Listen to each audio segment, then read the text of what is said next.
Listeners seem to either hate my content or identify with it. Maybe that's just how it is with TikTok, or maybe just with an unfortunately rare topic like covert narcissistic abuse.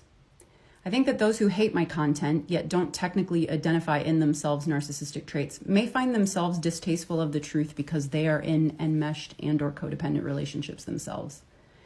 At times I have considered just stopping with the telling of my story, of what happened to me, but I can't stop.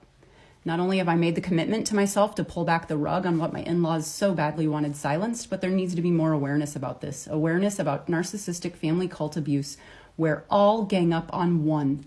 It is not talked about enough, so I guess it has to be me. Continuing my story of narcissistic abuse as to how I finally reached a point of no contact being the only way forward. Husband has 3 times declined mother-in-law's request to have a visit on Mother's Day. Not going into details here of why we said no, that's in my past content. She has also sent an email with this request to which I've responded, declining. Again, this is in my other TikToks.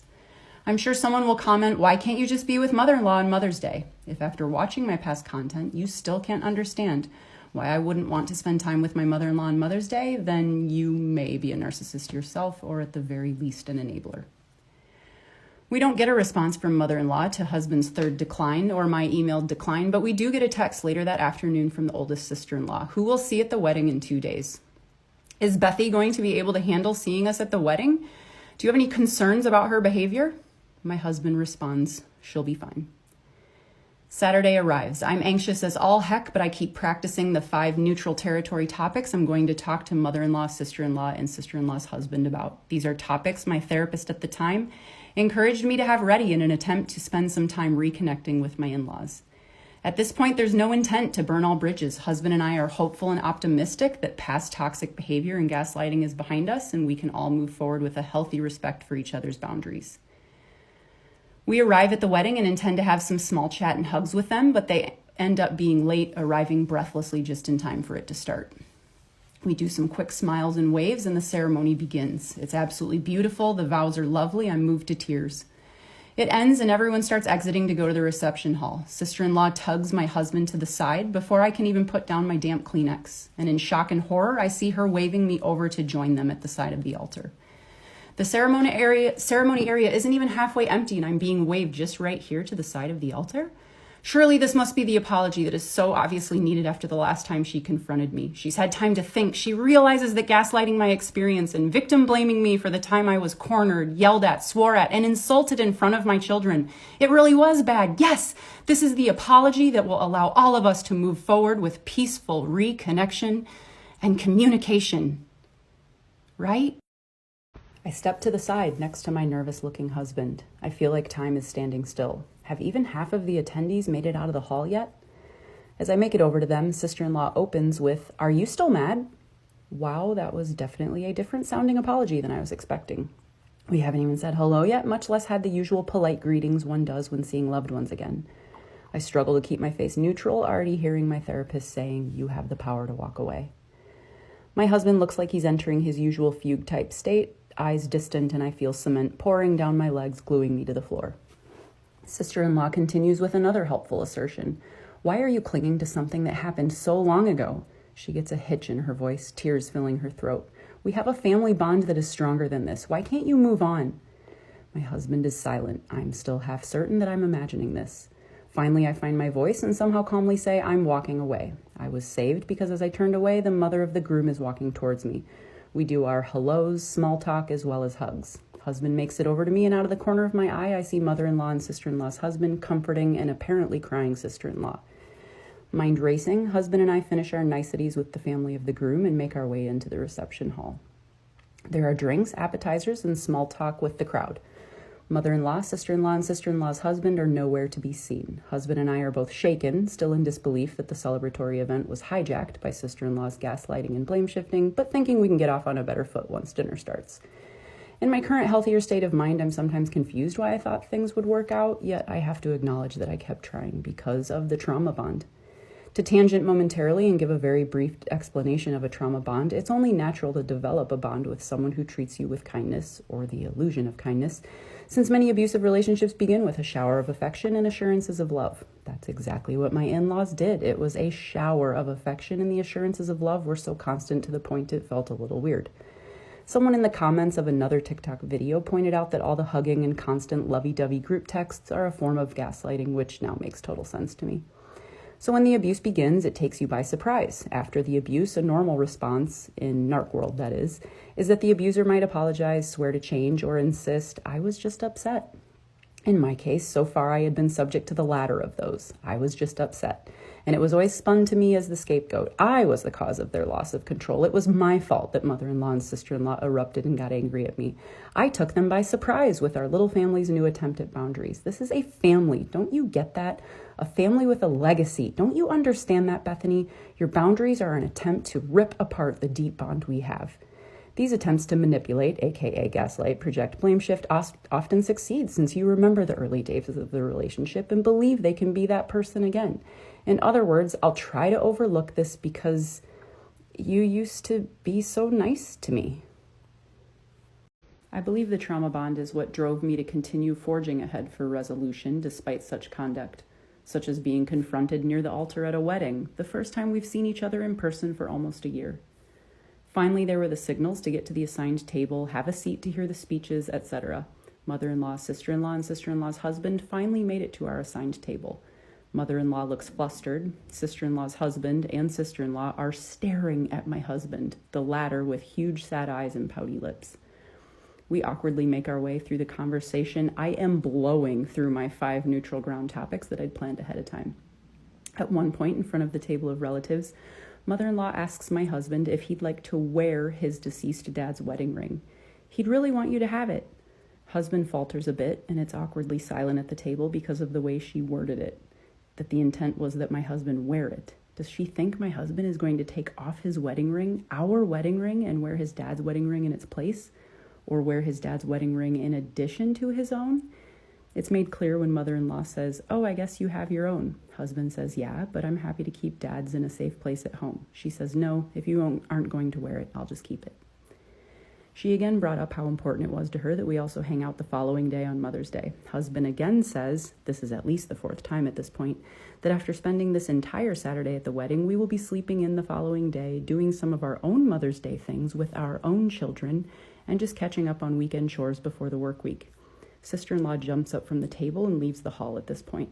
Brother-in-law leans over to husband and whispers something. I find out later it's, "You're making your sister really sad. It's important that you go out and talk to her." My husband, thank goodness, did not leave the table. I can only imagine how difficult that must have been for him, but at the same time, it was about damn time he tried to break out of the stifling family enmeshment that had brought us to this point. Random, but yet another red flag. At one point, husband started talking about a property neighbor of ours who was annoying us by parking his boat trailer on our lawn.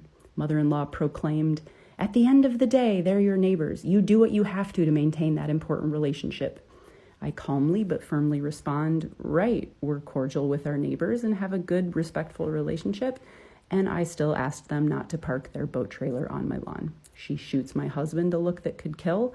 Thank goodness he's staring down at his plate. At least 3 more times through the rest of the evening's meal and chit-chat, husband was told right in front of me that sister-in-law was upset, that it was our fault she was upset, and she needed to be chased down and comforted. Finally, dinner is over, and the quintessential wedding dances are starting. You know, father of bride with the bride, mother of the groom with the groom. Keep in mind, this is the nephew of mother-in-law's only brother. Okay, technically she has 2 brothers, but one is estranged, and I only recently found out while being confronted that he's estranged because of boundary issues with mother-in-law. Imagine that. Despite the fact that the star of the celebration is her own nephew, mother-in-law has nothing on her mind except regaining ultimate control of her son. As we respectfully watch such dances take place from the sidelines, husband is standing right next to me. Sister-in-law is still nowhere to be seen after leaving the table when hearing my husband decline Mother's Day hangout for a minimum of a 4th time. Mother-in-law and sister-in-law's husband vacillate between either continuing to ask, "No pressure, but are you sure we can't see you on Mother's Day?" telling my husband how hurt sister-in-law is and that it's his duty to go talk to her. "Your sister loves you. She's hurting." And then literally trying to pull my husband off the dance floor. I still recall seeing sister-in-law's husband's hand come to my husband's shoulder, trying to pull him back from the dance floor. My husband somehow shook them off. Finally, mother-in-law says, "Fine, if you aren't coming tomorrow, then here's your Mother's Day card," and shoves a yellow envelope into my hands. "At least come out and say goodbye to us," as they turn to walk away.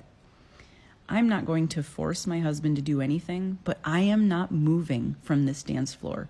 For God's sakes, I was invited to a wedding. I'm going to show respect to the groom during these rites of passage, these first steps after marriage dances, and enjoy the vibes along with the crowd. To his credit, husband stays rooted to my side. Finally, the dance starts where the guests first join the bride and groom on the dance floor. We do one or two of these, everybody's happy together, dances, and finally husband says, "Should we go say goodbye?" I agreed, and we stepped outside. When we get out there, they're huddled in a group, and sister-in-law still has the puppy dog eyes and downturned mouth. No one will look at me. Everyone is staring at my husband.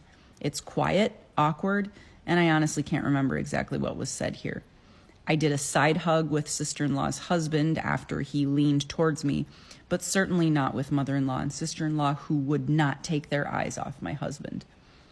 Husband and I then went back into the reception hall, and after shaking off the absolute speechlessness of the insane behavior that we didn't anticipate happening, we had an absolutely fantastic evening. At one point, both the mom and dad of the groom, in other words, mother-in-law's brother and his wife, ask where mother-in-law and sister-in-law are. We say that they felt the need to get home, leaving the dramatic explanation for what actually happened for another time. Oh, and if you're curious, I opened the Mother's Day card from mother-in-law and was not surprised in the slightest to see that it was the typical gaslighting drivel I knew it would be. Something along the lines of, "To a most cherished daughter-in-law, so happy to have you in my life." I bet you are.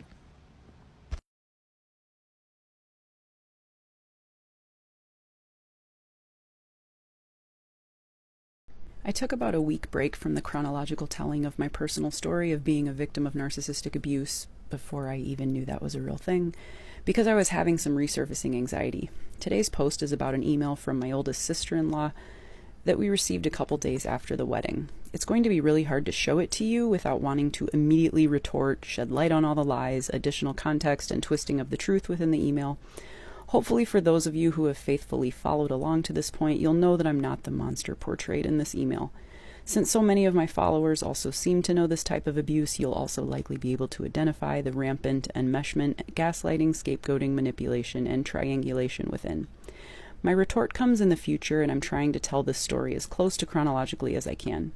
For those just starting with or seeing this video without having any other context, I've made a commitment to myself to tell the story of the abuse towards me at the hands of my in-laws because they tried so hard to smear, triangulate, and intimidate me into silence. Dear my husband, I was glad for the chance to give you a hug at the wedding last weekend. It turned out to be a really uncomfortable and hurtful time for me, and that is why we left so early in the evening. I owe it to you, my one and only brother, to share some things with you in hopes that our family history, commitment, and love will pave a path forward. The ongoing conflict with Bethany feels really overblown at this point, and something needs to be done to change things.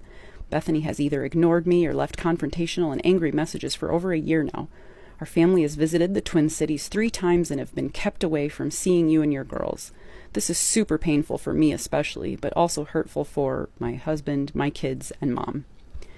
I tried to check in to see if Bethany was going to be okay with seeing us at the wedding, since I hadn't heard anything one way or the other for 6 months, and you told me she would be fine.